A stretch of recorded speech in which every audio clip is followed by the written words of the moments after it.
Good morning, Fiona. Hi, Anusha. Anusha. Thank you. First of all, how are you doing now? I hope you are back to your full health now. Oh yeah, totally. It's like this thing never existed. Oh, wonderful. It's amazing. You can be so sick, and then when you get over it, you forget about it like it never happened. Really, That's, very human nature is quite strange. I think like that. I'm really happy that you're feeling that way. Thanks. And thank you so much for coming forward to share your experience with me most. It actually Pleasure. takes a lot of courage to speak about the illness because you will have to go back and relive the painful past in order to explain it to the others. Yeah, that's fine. It doesn't. Looking back on it, it doesn't feel bad at all. When you're in it, it's terrible. But Wow. looking back, it's just like a distant dream. Really, it's fine. Really. Wow. Please correct me if I'm wrong. Was it in February that you contacted the virus? March. It would have been about middle of March. Okay. So in our email conversations, you mentioned the first 2 weeks were really bad. And you were not sure whether you contacted it from your daughter who was also traveling or I'm from convinced. you Yeah. contacted itself because you were also traveling. But it was in Geneva that you immediately felt sick. Yeah. So, what were the symptoms during that time? What made you actually think of it might be the virus and you need to go to the doctor? I didn't see it sneaking up on me because I'd been out the night before partying. So I'd been drinking a lot. So the next morning, when I wasn't feeling great, uh, I put it down to that really. Um, and I'd also we'd had a joke the night before, and I choked, and I had been coughing just because I've been laughing so much. I choked the night before, so I'd got a sore throat when we were partying, and then the next day my throat was bad and I was coughing, and I had a headache because of alcohol. So there's a fine line. I can't see where the coronavirus came in and where I was not feeling good from partying. Um, that was on the Saturday. I didn't feel great, and then the Sunday it was just you just know it's coronavirus. It's so suddenly full on. There's no doubt at all. You're just in such a bad state so suddenly that then you have no doubt whatsoever. Mhm. So, during this traveling time, I know it's too early for the Europe at the time, but were there any thermal tests at the borders already implemented? Uh, No, because we flew to the UK on the 2nd of March, and it Mhm. was just that week that it started being on the news, and everything started just exploding. Really, like our country's going to be closed, and nobody knew anything. But it was really that week. So it was Sunday night just before leaving. We were leaving on Monday morning at 6 o'clock in the morning. Oh, okay. Sunday night we were saying, what should we do? Do we leave or not?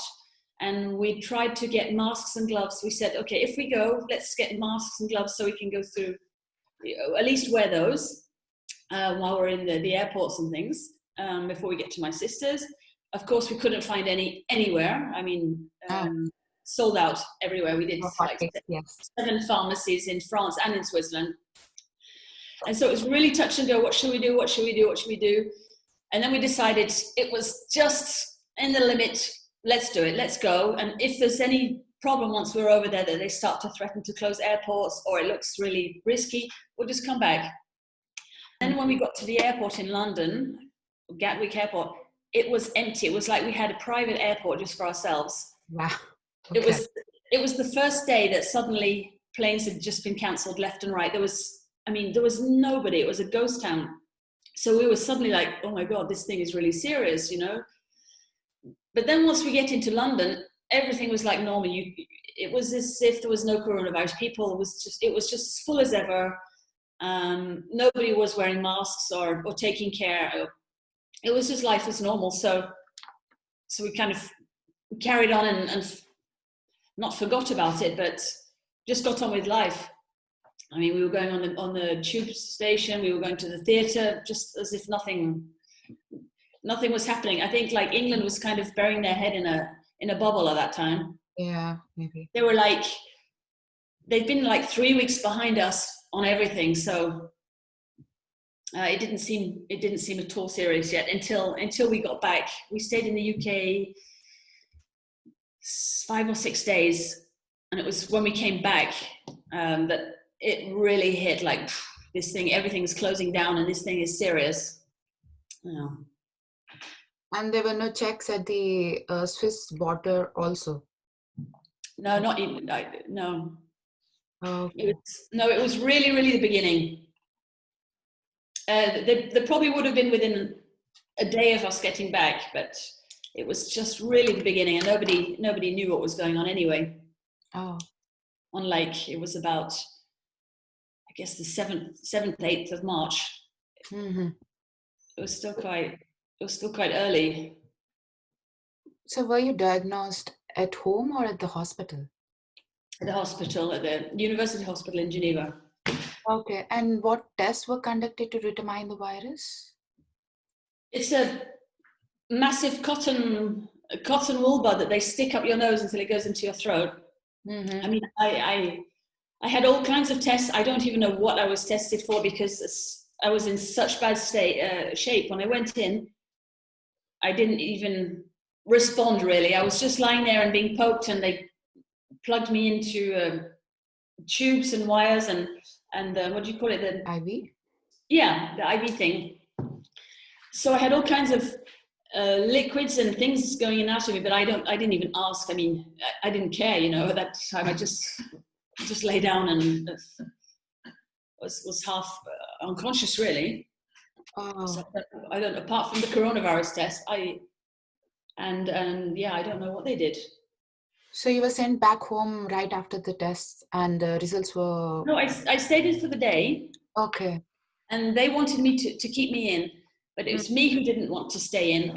I really insisted, because after about 6 hours being in hospital, the antibiotics that they'd given me in the morning, they had diagnosed also pneumonia, because I did the X-ray, the scan, whatever it's called, in the morning.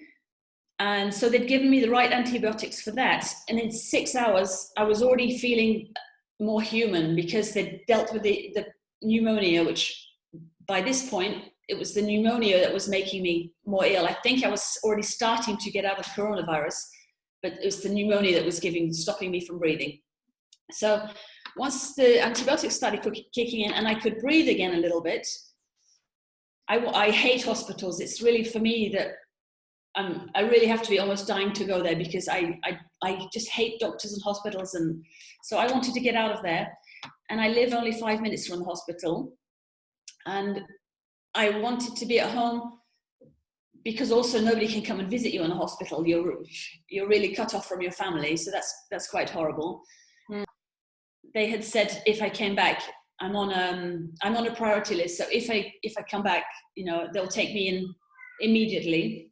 Mm-hmm. But I had 2 nurses and 2 doctors looking after me, and one of the doctors was really adamant. He didn't want me to leave. He was really fighting me to stay, but I really wanted to go. Wow.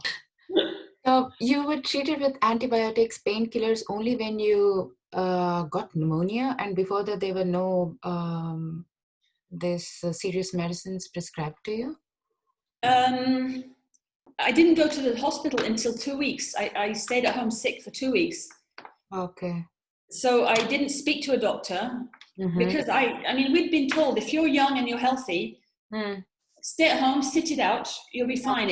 It's the old people that are at risk. So I just kept being at home, like, it has to pass, it has to go over.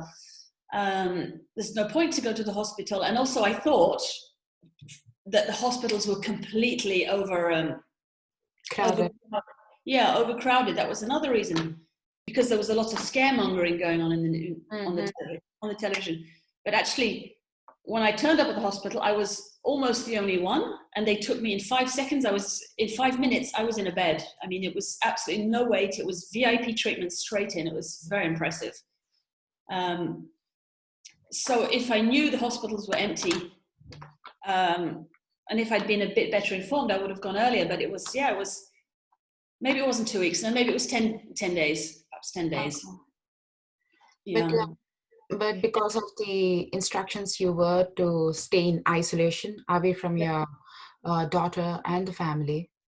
So I can understand physically you are already in such a terrible pain, and there is no one to take care of you beside you. No, it's very lonely. And about medication, I'm somebody who never takes any medication. I'm against all those chemical medications, all that. Mm. But I got to a stage. I was just. I left Switzerland to live in France for 5 years. Mm-hmm. So I've got a medicine cabinet full of every kind of medicine because they overprescribe you in France. Because I never used any, I put them in the cupboard. So I've got all kinds of medicines. I don't even know what they were. And so I got to the stage, I was just going through this cupboard, just seeing whatever I could take. And I tried painkiller this, painkiller that. And I came across something that I'd been prescribed, which I had taken actually. And I'd had a tooth pulled out 6 years ago, a wisdom tooth pulled out. They'd prescribed me something with codeine, and it was, at the time, I remember I took it once and it was just way too strong, and it stayed in the cupboard. This thing saved me. I mean, it was the only, after I tried all the painkillers existing and nothing helped. This thing with codeine was the only thing that took the edge off a tiny bit. It was the first 10 days were actually like self-medication more than the doctor's prescription. Yeah, I didn't speak to a doctor until day 9, and then I was in the hospital the same day. Yeah. The doctor doesn't come, but he takes you on a video call or a telephone call, I think it was. Okay. And as soon as I described my symptoms, he said, "You've got to go to the hospital immediately." So okay. I had no contact with the doctor until then. I just wanted to sit it out because I thought it's gonna pass tomorrow. Tomorrow's gonna be better. Tomorrow's gonna be better. So tell me about your emotional state during those 10 days. Like you said, you were away with your daughter and boyfriend. So what were your exact thoughts? And you also mentioned you felt very lonely and sad. Yeah, incredibly lonely because you're alone. It's basically 2 weeks I was alone. I mean, my daughter, she would just come and stand at the door just to see me twice a day. That must be very painful. It was horrible. Also, because I was in such a bad shape, it must have scared her. So I could see her at the door that she didn't know what to say. She wasn't saying like, "How are you, maman? Are you okay?" And she was sort of had nothing to say because she was in shock, really, I think. Yeah. Uncomfortable. And I was pretending to be, the moments I saw her, I was trying to pretend to be better than I was, which was really hard work. And even with that, I could see she was just scared and confused. I don't know. So I had just a couple of words with her. She was also probably not feeling great because they'd closed her school. My boyfriend had also isolated himself from her in the house. So she's at 11 years old. She was finding herself, we live in a pretty big house, finding herself completely alone. No schoolwork, no friends, having to, apart from my boyfriend feeding her, having to just take care of herself. So she was also all by herself and lonely. I can't remember really the first 5 days what I felt because I was such a zombie. I basically didn't move apart from coughing. Okay. I didn't move. I didn't even pick my phone up to see my messages, and that's like, I'm obsessed with my phone. I'm obsessed with keeping up with messages and everything, and it's the first time in my life I haven't touched my phone. Oh, okay. 5 days, and I didn't care. It was, even if it was my mother, I just didn't care who was trying to contact me. I didn't have the strength or interest. So I just lay there. Actually, didn't even lay there. I had to stay sitting for 2 weeks because otherwise, if I lay down, it was just impossible to breathe and cough. It's just impossible.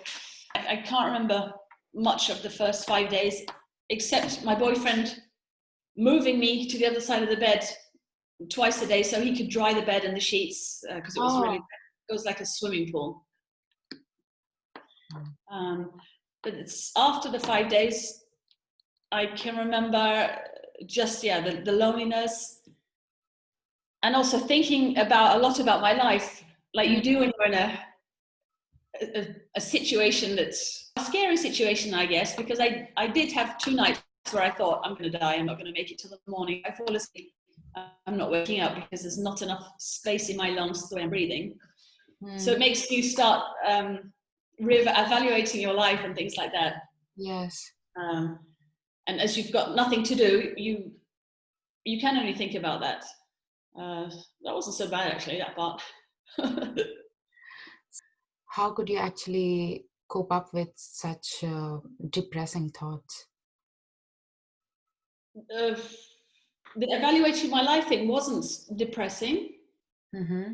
It was probably more motivating. It was probably like, okay, the universe has given me some spare time, and think about, getting through this, and what do I want from my life if I get through this.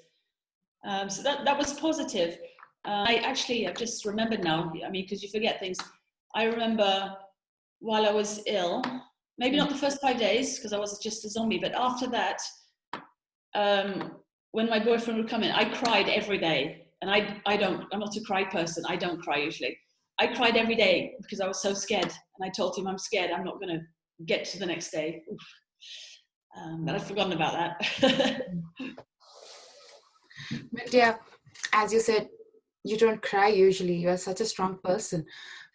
But the virus or the atmosphere made you such a weak person that you had to cry, you had to feel lonely. So was it because of the illness, or was it because you're not surrounded by your support system? No, because of the illness. It was fear. It was fear. Okay. Yeah, because it had gone on so long now. I guess, after 6 days and you've still got a temperature and you still don't want to eat and you're still so sick, it's fear, because it wasn't getting better, even a tiny bit. Because when you have like a really bad cold or something, you go through a day and you're really, or 2 days and you're really terrible, but then the day after you feel just a tiny bit better, and it kind of inspires you that, oh, tomorrow it'll be a tiny bit better again. And this was just so exactly the same every day. Not 1% better. And maybe even worse, because then after a certain amount of days, you've got terrible pain, like you're being stabbed every time you cough. Because you've coughed so much, I think you must damage your muscles in your diaphragm. So every cough is just like being stabbed. So it's getting worse in a way. You just can't handle the coughing anymore. So it was fear. Yeah, I wasn't crying from loneliness, although I was terribly lonely. I was crying from fear that if it's not getting better, I'm really in a bad place. And I was really worried about myself then for the first time. Yeah. So when did you actually started feeling better? Is it when you admitted into the hospital and started taking the painkillers? Yeah, they gave me so many medications, not just painkillers. They gave me painkillers, antibiotics, things for the cough, things to calm the throat because of coughing. I was also irritated. I had about 7 or 8 medicines. Were there any diet restrictions also in the medication? No. Okay. Has this experience changed your outlook about medicines, or do you still feel medicines are not for you? No. I was very glad to have all these medicines and very glad to take antibiotics. I'm not saying I would never take them, but they're good in some cases. Yeah, totally. So how was your family's and friends' support? Yeah, I had, oh my God, it was insane. I had more than 500 messages. You must be really worried. Well, I had, people were really worried. It was strange because if you tell someone I've got a grippe, they might send you a message after a few days and that's it. Or they might not even send you a message. But because it was coronavirus, I got a message from everybody I've ever known. Everybody wants to know, because it was the thing of the moment, coronavirus. Everybody found out about it. So I got a message from everybody.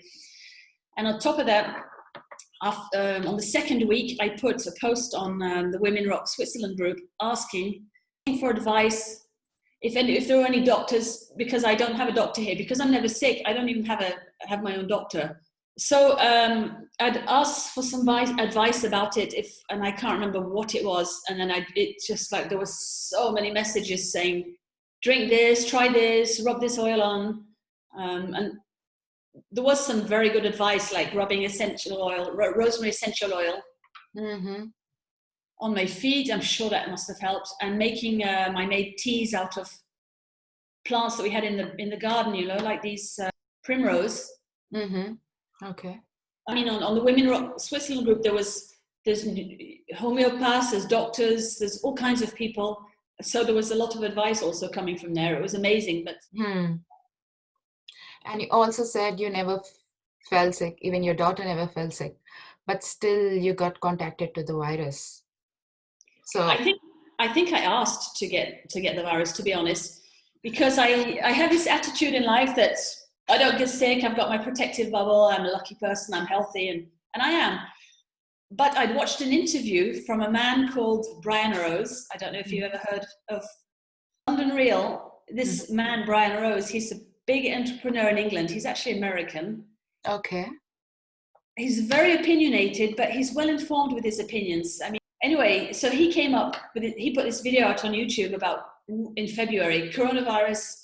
I've spoken to this person, that doctor. The best thing for us is that we all contract it now, all at the same time. Okay, there will be some deaths, the weak people, but this is the only way we're going to stop the virus, is that we all get sick at the same time. And I saw this and I was thinking, yeah, that sounds really logic. He's right. Bring it on. And then 2 days later, I got sick. So I think I invited it because I didn't realize it would be so horrible. I was thinking it would be a bad grippe, a bad cold or something. Do you have any perception change now? I don't think so. I don't know how it works or how it attacks on, to be honest, because I mean, there's young children who have died. There's teenage girls. So it's incomprehensible, I think, how it attacks, and how it attacks everybody so differently that it's. I think we're still living in a lot of mystery, aren't we, around this? Exactly, yeah. So definitely coronavirus has brought a tremendous change in all walks of our life, be it socially, economically, or well-being. How do you think has it changed you, or did it change anything for you? It probably should have changed more, but I think it's human nature that when we have pain, we can block it. So things from the past that we don't like, I certainly are very good at things that, okay, that hurt me, or that was bad. Move on, forget about it. Next, so it's very forgotten, almost very forgotten for me, like it didn't happen, like it was no big deal, except for one thing, is that I'd stopped riding. My whole life had been with the horses. Before I started Swiss Toniq, I spent my life with my horses. It was my passion, and I've been riding horses since I'm 2 years old. So when I gave up 2 years ago, I had to, because I had so much work and so many studies. It was just impossible. And it was fine. There's a little piece of me that's been aching to go back to horses, but I've been denying it because too much work, too many studies still. It's just like, it's impossible. I can't do both. So I've been convincing myself that maybe later, or that was my old life, forget about it. But being ill really brought it back to me, like, no, that's who you are. You're this really passionate horse person, and horses are part of your life and what make you really happy. So since then, it's just like, yeah, I've got to get them back in my life again. And it's made me do steps. I've got 2 horses, but I've put them, they're in France. They're far away in France with a friend. Now it's made me think about myself, like what I want in my life. And so I'm bringing my horses back, which next month, which is going to be bring me a lot of happiness. So I guess that's a really, really positive thing that came out of it. It made me think about me and what I want in my life to make me happy as well, not just working so hard and taking care of my daughter and my boyfriend and putting myself always last, it was a wake-up call for that. Yeah, so I guess that was really positive. I'm really happy for you that you're able to get your horses back from France. Thanks, me too. And yeah, after talking to you, I get a sense that it must be because of the fighter attitude in you that has kept you going, even though after such a painful journey. And for the people who do not know Fiona, so I will just give a brief introduction. As she said, she is a horse breeder and rider, and she loves horses. But due to an unfortunate fall, uh, she broke her spine, and which made her discover the reality of care and healing products. And that's when she founded the completely organic beauty business called Swiss Toniq. She's really, really hardworking. She's very much detail oriented. So I can actually see, looking at your profile, that you really are a person who cannot take no for an answer. You actually always try to fight your way back. Yeah. That's true. Yeah. So tell me, so you had two difficult times in your life with health. One is the accident while horse riding, and one is the coronavirus. So when you compare these two, and both, I mean, the initial one, the former one, had really changed your life. So how would you rank coronavirus when compared to these two incidents? Which one has the most influence on you? Well, breaking my spine had more influence because I had to change. I changed my whole life Okay. because of that. But it was incredibly positive. It wasn't a bad period for me. I had a bad week, Mhm. the first week, because you can't, with a broken spine, you can't even lie down. Ah, You have pain in any position.